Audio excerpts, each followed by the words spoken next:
Where do I start? Where do I start? Hey guys, how's it going? So I did watch Thugs of Hindustan and I watched this on Friday night. I wanted to watch it earlier, but that was the earliest I could possibly watch it. Disclaimer, just so you guys understand my mindset going into the movie, I love Amitabh Bachchan. I think especially recently he's been making a lot of great choices. I love Amir Khan. I think Amir Khan can do no wrong. I even enjoyed Dhoom 3. So having Amitabh Bachchan and Amir Khan in a movie together, how can you go wrong? It can go wrong. Oh man, can it go wrong? I honestly do not have a lot to ramble on about with this movie, so this is hopefully going to be short and not so sweet. The first 10 to 15 minutes of this movie started off on a great note. These were probably the most enjoyable moments of the movie. Ronit Roy, as an independent thinking Raja who gets double-crossed by the East India Company, is actually very enjoyable to watch. Ronit Roy deserves a round of applause for getting the best role in the movie. No joke. It's just too bad that his role wasn't longer, because after this part of the movie, the entire movie goes downhill. Amitabh Bachchan as Azad is a total caricature in how they've written his role, complete with his random yelling. It's very hard to take him seriously. That being said, his scenes with Fatima Sheikh are actually mildly endearing, but they would have been more endearing had I actually been invested in these characters. But I'm not.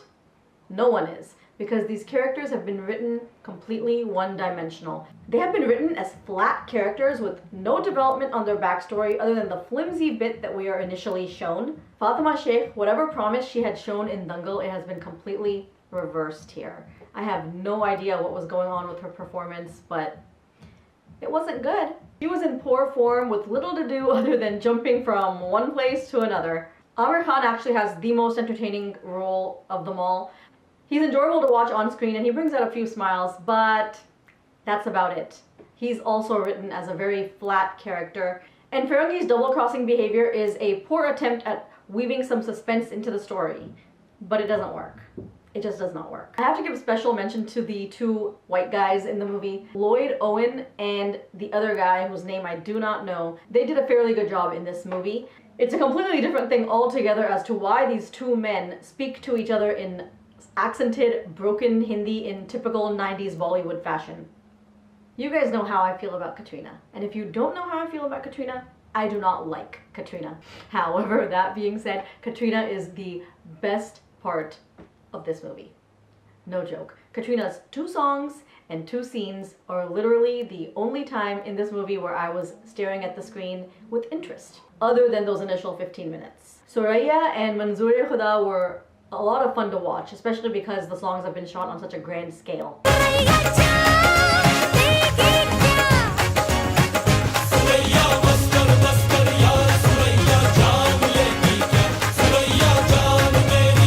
And since we're talking about songs, I want to talk about Vash Malay for a second. I do not understand what was with Amir and Amitabh Bachchan's very lazy attempt at lip syncing in this song.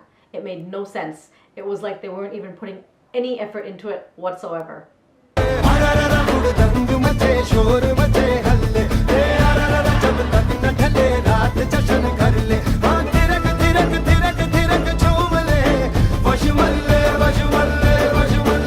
Honestly, I slept through 50% of this movie. Now, before somebody stops me and says, wait, if you slept through 50% of the movie, that means you didn't watch the first half or you didn't watch the second half. No, that's not what I mean. I mean that the movie was so slow and so boring that I found myself dozing off in between here and there. And when I would wake up, the story was in the exact same place that it was when I had fallen asleep. The thing is, visually, this movie was spectacular. They did a great job with it. The artwork, the direction, and the effort put into the sets. You have to give them credit for that. They did a great job.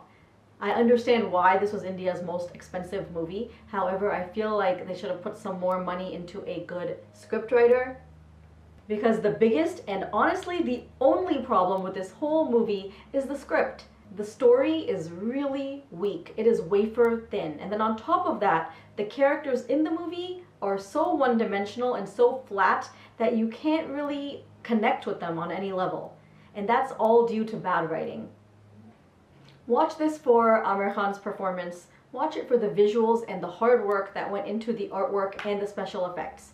watch this for Katrina's 2 dance performances and 2 scenes, but that's about it. The rest of it, unfortunately, is subpar. To put this movie into perspective for you as to how I felt about it, Thugs of Hindustan is better than Race 3. जिस race से मुझे निकालने की बात कर रहे हैं ये बेवकूफ,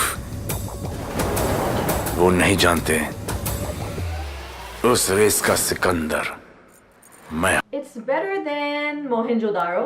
अंतर है माम, तुझे मोहनजोदारो पे राज करना है और मुझे सेवा। But it is worse than Aapka Surur. भगवान का स्क्रीन प्ले भी अजीब है। कभी किसी को मुकम्मल चाह नहीं मिलता। हर इंसान ने कभी न कभी किसी न किसी से प्यार किया है। मैंने भी। और अगर अब मेरी लव स्टोरी आप लोगों के साथ मैंने शेयर नहीं की तो मेरी जिंदगी अधूरी होगी। I wish I could have rated it higher. I really do. I did not enjoy it. Maybe you will. Alright guys, that's it for now. I hope you enjoyed the video and I'll see you next time. Thanks for watching. Bye. जब तलक ना करे जिस्म से जान होगी नहीं ये जुदा मंजूर है।